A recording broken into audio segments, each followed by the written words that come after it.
Hey guys, welcome back to my channel. It's Shelby and today I'm going to be doing some spring book recommendations. It is finally March, which means spring has arrived. We are finally, hopefully, going to get some warmer weather.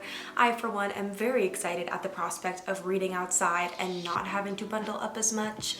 And I thought I would celebrate this change in the weather, this change in the seasons with some spring book recs. So I have 10 books to share with you guys today, 5 contemporary and 5 fantasy, and I'm really excited to share them with you because I feel all of them in some way represent second chances, rebirth, floral happiness, fun, springtime feelings. That didn't make much sense. Basically, these are books I think of when I think of spring. So I hope you guys enjoy and let's get started. So we're gonna start off with the contemporary recommendations. First up, we have Heartstopper by Alice Oseman. This is a graphic novel depicting the relationship of Nick and Charlie, who go to a British boarding school and who are kind of starting to develop feelings for each other. This kind of new love blooming is very springtime to me, plus the color scheme is just very spring with the turquoise and blues and pinks, and it's just a really fun, lovely, heartwarming romance if that is something you want to try.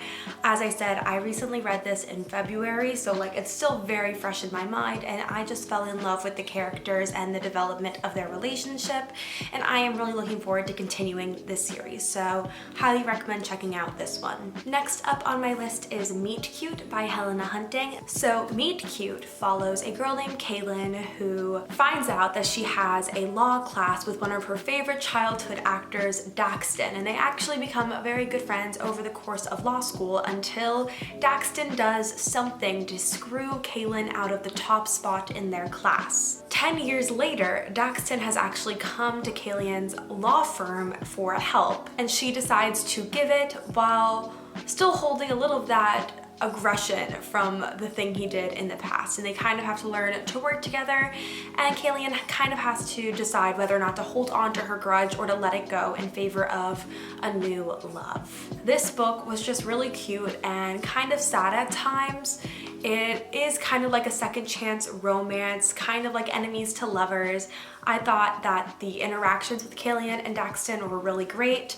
I thought the book, yes, was sad. There is trigger warnings for loss of a parent.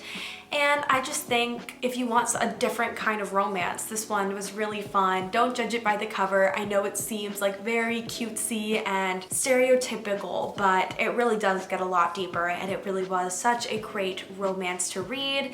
If you're just looking for something quick that you can just read through, probably in 1 or 2 sittings, this is perfect and I think really fits in to the season. Next on the list, I have Prince Charming by Rachel Hawkins, and this follows a 16-year-old named Daisy who is your classic Floridian.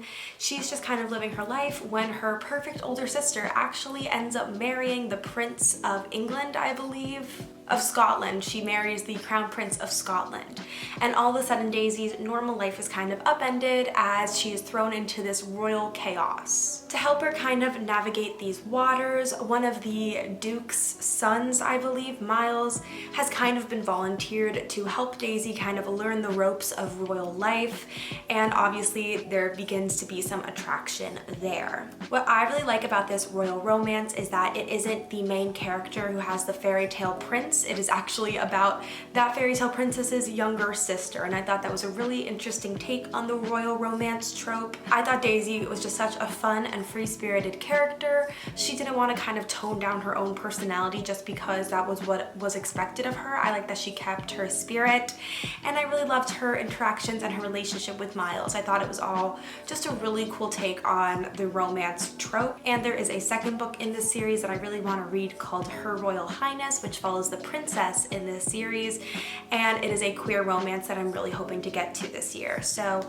definitely check out Prince Charming if you haven't already. It is such a fun book. The next book I want to share with you guys is The Problem with Forever by Jennifer L. Armentrout. Yes, I know I rave about Jennifer L. Armentrout all the time. I'm pretty sure I've talked about this book before, I'm not quite sure, but The Problem with Forever is just a really cute story. The Problem with Forever follows a girl named Mallory who has a bit of a traumatic past, but she is finally starting to become both mentally and physically healthier. She's with her adoptive parents who have been nothing but supportive to her, and they decide that she is finally ready to join school in her junior year. What Mallory is not expecting is to run into the boy who used to protect her when they were in foster care, Ryder. Ryder and Mallory had not seen each other for years. They didn't even know if the other had survived this tragic accident that tore them apart. And seeing Ryder all these years later starts to stir up feelings in Mallory. This book is about found family. It is about reconnecting with a lost love. It is just so meaningful and adorable and so emotional. I cried so much the first time I read this book, and it again just really reminds me of the new beginnings and the kind of hope that is associated with spring. So I love The Problem with Forever. If you like anything by Jennifer L. Armentrout, I highly recommend checking out her contemporaries. They are also amazing. Finally, the last contemporary I'm going to share with you guys is The Ex-Talk by Rachel Lynn Solomon.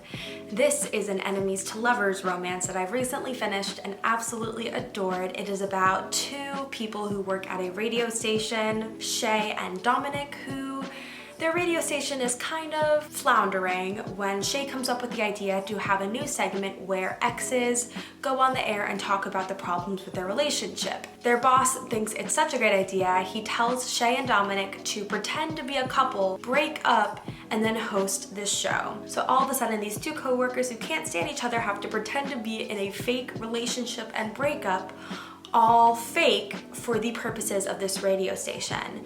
And it's about what happens when their feelings together on air start to become a little more realistic in real life. So this was just such a funny but also really wonderfully written book. I loved the concept of radio show hosts who hate each other. I thought that was really unique. And personally, I always love Jewish representation in my books. I don't often see a lot of Jewish representation in books, but the main character is Jewish, and I thought that was really fun because I didn't think it was in a stereotypical caricature kind of way. It was in a normal way. So I really appreciated that. And I just thought it was a really great story. So if you haven't checked out The Ex-Talk yet, you definitely should. So now we are going to move on to some fantasy books that I recommend that you read in the springtime. So the first fantasy book that I'm going to recommend to you guys is A Girl Serpent Thorn by Melissa Bashardust. I never say that right, and I'm so sorry. Girl Serpent Thorn follows a princess who has been cursed to the touch, so she has had to go her entire life without any human contact, and she is hidden away at her palace until her brother's wedding comes around, and the princess has to decide whether or not she wants to find a way to break the curse and come out of the shadows once and for all. This book is filled with amazing twists and turns. It is a standalone romance, which means you can read it in one sitting, and it is a queer romance, and it is just so wonderful.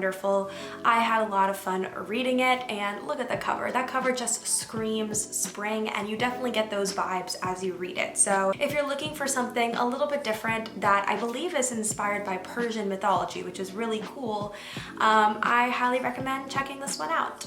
The next one I'm going to recommend to you guys is a popular one. Obviously, I'm sure if you have been on BookTube or in the book community for any amount of time, you've definitely heard of A Court of Thorns and Roses by Sarah J. Maas. But if you've heard of it and have not yet picked it up, I highly recommend doing so this spring.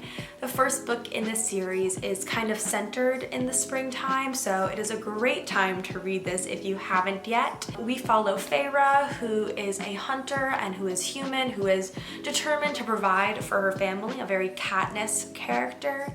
But one day she accidentally shoots a wolf who happens to be a fae in disguise, and as recompense, the Fae Lord of the Spring Court decides to take her away into the Fae realm as his prisoner. There are kind of spring themes in there, and I know it's super popular, but I promise it's so worth it. It is such an amazing series. It is a series that has impacted my life greatly, and as well as my reading tastes. So if you just haven't yet, this is the time. This is the sign that you are supposed to read A Court of Thorns and Roses this spring. This is it. Go do it. Come back to me and report back and let me know how much you loved it. But yeah, so this is my next fantasy recommendation. All right, so the next book I'm going to recommend is Woven in Moonlight by Isabel Ibanez.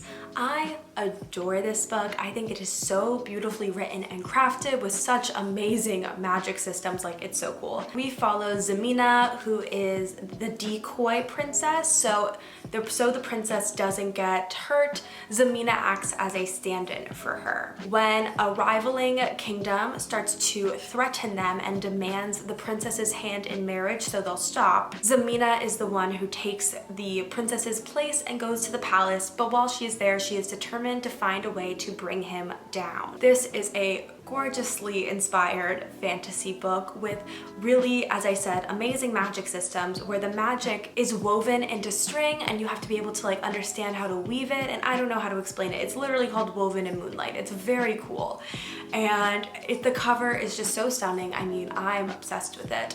And I haven't read this book in a really long time, and I really want to reread it in the springtime, so you know, come on and join me. And if you're looking for something that's just really beautifully written and just a fun setting with strong, willful characters, this is definitely one you should pick up. Next, I have The Grace Year by Kim Liggett. Now, I've talked about this book a lot this year because it really was a surprise to me how much I loved it. This is kind of a Lord of the Flies, Handmaid's Tale inspired young adult book.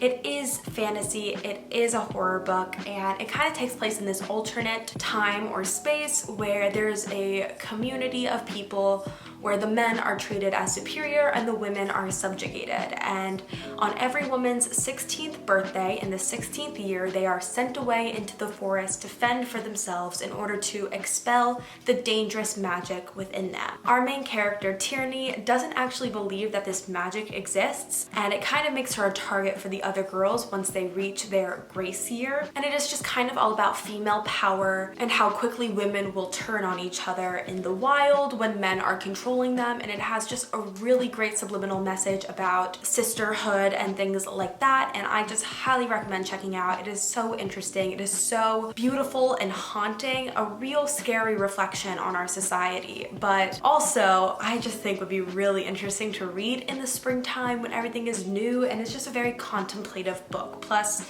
it looks very springy, which is why I originally considered it for this list, because it's a pretty cover. Anyway, yeah, check it out. The final book on this spring recommendations list is The Bells by Donielle Clayton. I adore this book. I actually listened to the audiobook, which was phenomenal. Highly recommend checking it out. This book follows Camelia Beauregard, I believe is how you pronounce her last name, and she is a belle, one of these elite women who have this magic seated in beauty, and they can make things beautiful.